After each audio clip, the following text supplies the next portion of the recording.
Halo warga YouTube, gimana kabarnya hari ini? Semoga kalian sehat-sehat aja ya. Kali ini kita akan membahas sebuah film yang berkisah tentang para pasukan elit yang bertarung melawan monster kuno untuk mempertahankan tembok besar Cina. Film ini berjudul The Great Wall. The Great Wall sendiri adalah film yang bergenre action adventure fantasy yang rilis pada tahun 2016 lalu.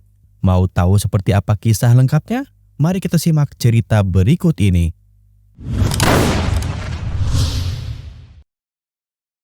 Awal kisah diperlihatkan sekelompok prajurit pengembara sedang dikejar oleh para bandit di gurun pasir nan gersang dan panas.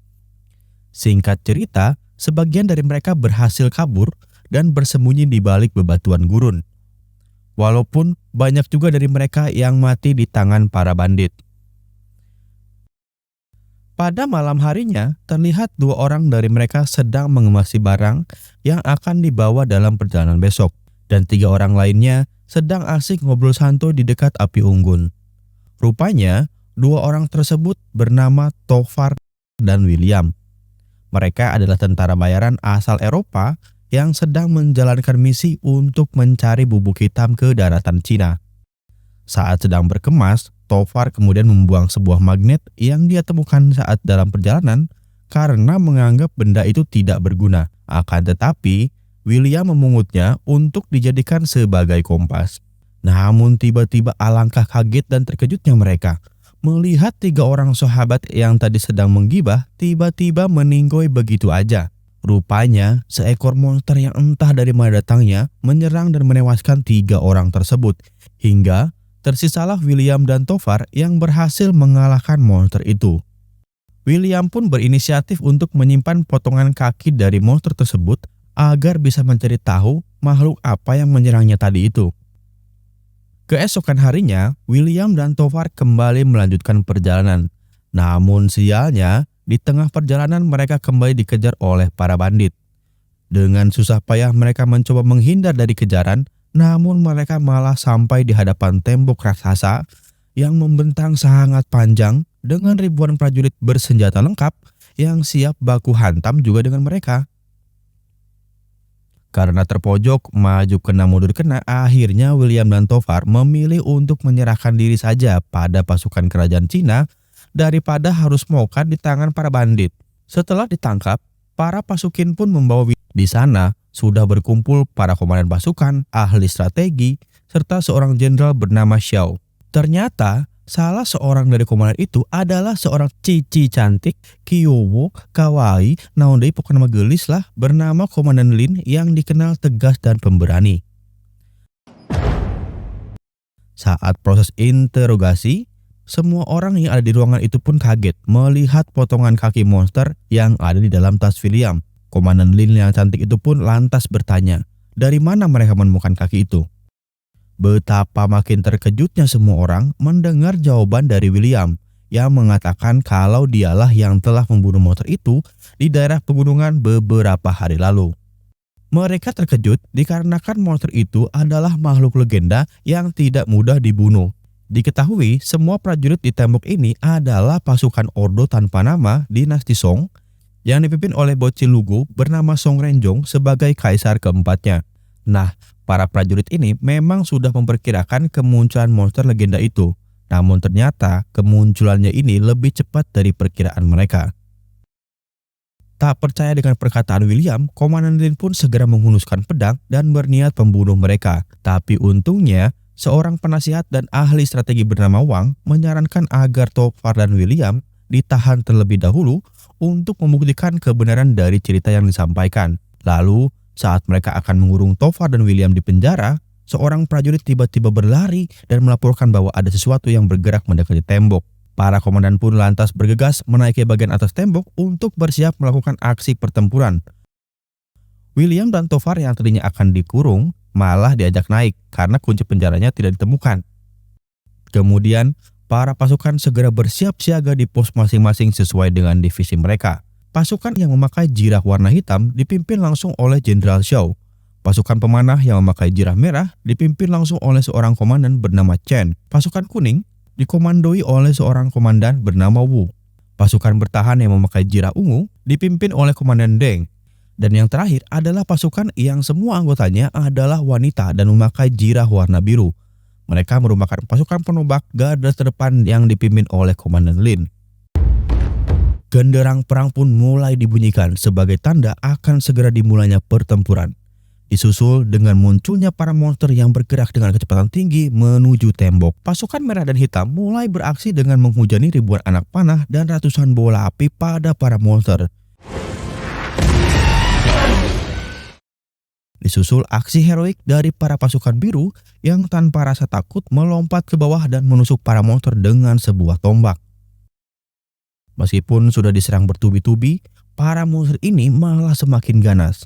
Wang yang sedang mengamati pertempuran pun menyuruh Jenderal Xiao untuk berfokus menyerang sang ratu saja. Namun, sekelompok monster bertubuh besar dengan sigap melindungi sang ratu, menggunakan selaput dari tubuh mereka yang ternyata bisa berfungsi sebagai tameng. Di tengah pertempuran, para monster berhasil memanjat ke atas tembok dan menyerang beberapa prajurit. William dan Tovar yang terlepas dari penjagaan akhirnya dibebaskan oleh seseorang bernama Ballad. Saat itulah dua prajurit itu pun memamerkan skill bertarung mereka. Setelah beberapa saat melakukan adu mekanik, akhirnya William dan Tovar berhasil menumbangkan beberapa monster. Karena di pertempuran kali ini masih kurang beruntung, akhirnya sang ratu monster memberikan sinyal untuk menarik mundur para pasukannya dan perang pertama pun selesai. Jenderal Xiao yang melihat aksi William dan Tovar saat membantu mereka menjadi terkesima. Di malam hari, ketika William dan Tovar sedang beristirahat, tiba-tiba Ballad masuk ke dalam kamar mereka dan akhirnya mereka malah ngobrol-ngobrol santuy. Di sini si Ballad cerita kalau dirinya juga merupakan pasukan bayaran asal Eropa yang mencari bubuk hitam ke daratan Cina pada 25 tahun yang lalu. Namun, ia berakhir ditahan oleh pasukan Ordo tanpa nama. Ballad pun memberitahu William dan Tovar kalau dirinya sudah mengetahui letak bubuk hitam dan sudah memiliki rencana untuk kabur dari tembok tersebut. Nah, keesokan harinya saat jam makan siang, William dan Tovar disambut hangat oleh semua prajurit, komandan, dan sang jenderal.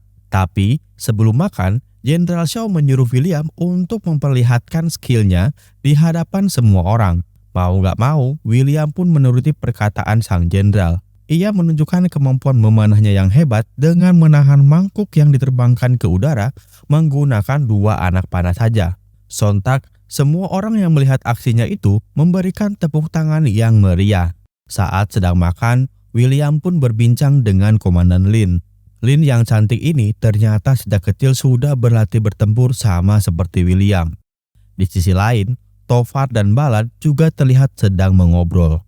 Saat malam hari tiba, Ballad menunjukkan bentuk dan kehebatan dari bubuk hitam kepada Tovar dan William. Ia pun menyampaikan rencana untuk mencuri bubuk hitam dan kabur saat para monster kembali menyerang tembok. Tak lama kemudian, penasihat Wang memanggil William dan Tovar ke ruangannya. Dia berpikir bahwa batu magnet yang dibawa William itu bisa melemahkan monster. Penasihat Wang lalu menjelaskan asal-usul dari monster itu. Ternyata 20 abad yang lalu ada seorang kaisar serakah yang membuat rakyat di negeri Cina sangat menderita. Sebagai hukuman, langit mengirimkan meteor raksasa yang jatuh tepat di atas gunung. Dari dalam meteor itu, keluarlah monster Tao Tie yang menyerang manusia. Sejak saat itulah, setiap 60 tahun sekali, monster Tao Tie akan bangkit dan kembali menyerang manusia. Pasukan Ordo tanpa nama bertugas mencegah monster itu menyerang kerajaan yang berada di pusat ibu kota dan hanya berjarak 400 km dari tembok. Sementara itu, Jenderal Xiao mendapatkan kabar kemunculan monster Tao Tie di menara bagian barat. Jenderal Xiao dan Komandan Lin serta beberapa pasukannya langsung memeriksa tempat itu. Dari kegelapan, terlihat seekor monster Tao Tie yang hendak menyerang mereka. Para pasukan pun segera bersiap siaga. Tapi ternyata yang muncul bukan cuma satu. Rupanya ada monster lain yang mengendap-endap dan hendak menyerang mereka dari arah belakang. Pasukan yang berfokus pada monster di depan mereka berhasil menghalau serangan dari monster itu. Namun sayangnya, serangan monster dari arah belakang tidak bisa diantisipasi, sehingga menyebabkan Jenderal Xiao meninggal dunia. Sebelum meninggal dunia, Jenderal Xiao menyerahkan kepemimpinan pasukan Ordo Tanpa Nama kepada Jenderal Lin. Malam itu menjadi malam yang penuh duka. Mereka lalu mengadakan pemakaman untuk Jenderal Xiao dengan menerbangkan ratusan lampion ke langit. Keesokan harinya, seorang utusan kerajaan bernama Shen datang membawa laporan perang dari 900 tahun yang lalu sebagai data tambahan untuk membantu pasukan Ordo Tanpa Nama mengalahkan monster Tao Tie. Dan dari laporan tersebut, diketahui bahwa saat perang waktu itu terdapat banyak batu magnet di area pertempuran, sehingga para pasukan terdahulu dapat mengalahkan monster Tao Tie dengan mudah. Hal ini sama seperti saat William berhasil mengalahkan monster Tao Tie beberapa waktu lalu. William pun mengatakan bahwa mereka harus menangkap seekor monster Tao Tie hidup-hidup untuk menguji kebenaran dari teori tersebut. Tofar yang mendengar hal itu jadi sedikit marah pada William karena ia merasa itu akan menghambat rencana mereka untuk kabur dan membawa bubuk hitam. Berselang 1 hari kemudian, para pasukan pun bersiap untuk menangkap monster ganas tersebut. Mereka melumuri panah dengan cairan racun berwarna kuning yang dapat melumpuhkan Tao Tie. Dalam suasana hening dan kabut tebal yang menyelimuti area pertempuran, tiba-tiba seekor monster Tao Tie menyerang salah satu prajurit. Rupanya, kali ini para monster berusaha menyerang diam-diam tanpa mengeluarkan suara sedikit pun. Di sisi lain, Tofar yang tadinya hendak kabur bersama Ballad malah mengurungkan niatnya dan menyusul William ke atas tembok. Rupanya, dia nggak mau bestinya itu mati sia-sia begitu aja.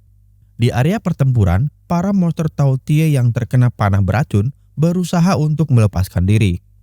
Tapi ada satu monster Tao Tie yang masih terjerat.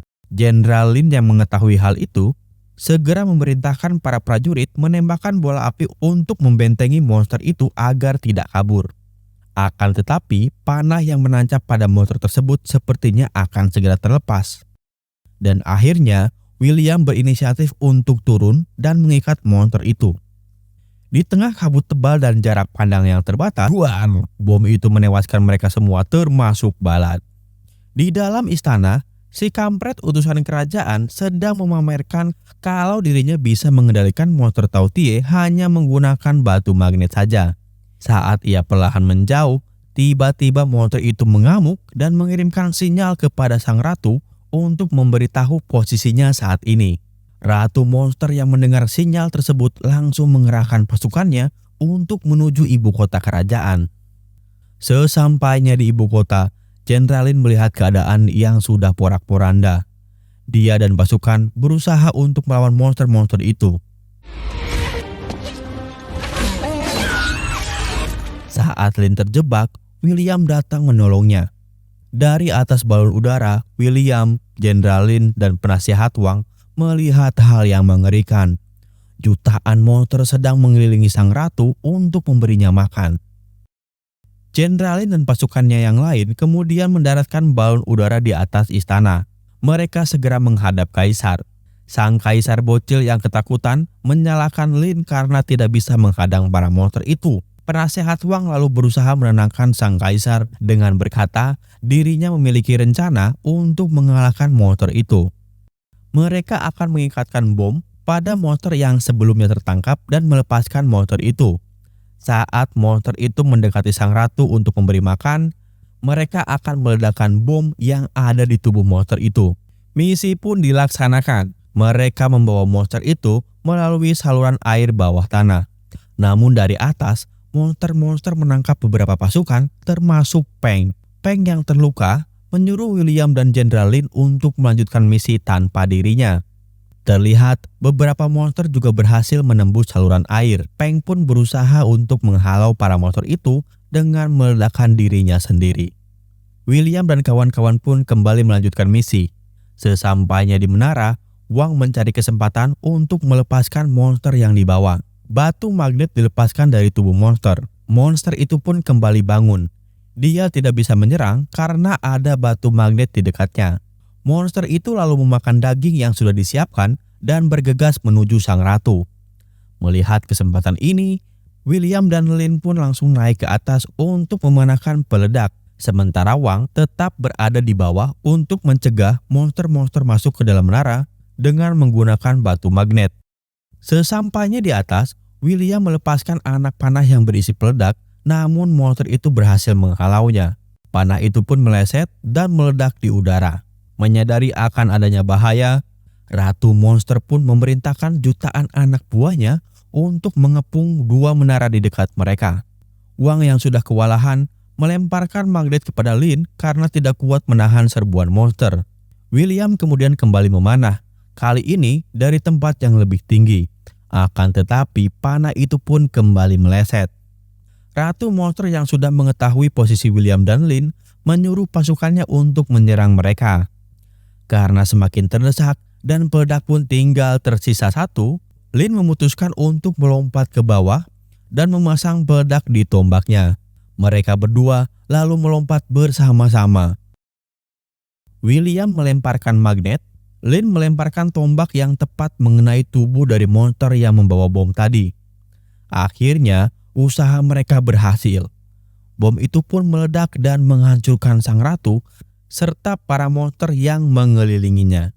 Kematian sang ratu membuat jutaan monster Taotie membatu dan mati.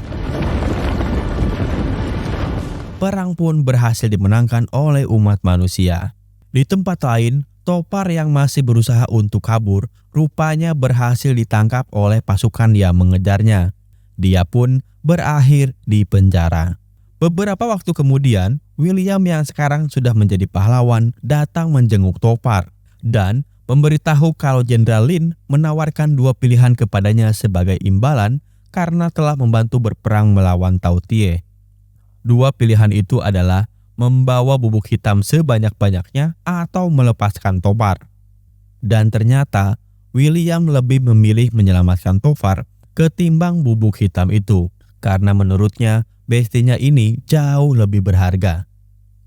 Sebelum berpisah, Jenderal Lin mengucapkan terima kasih kepada William karena telah banyak membantunya.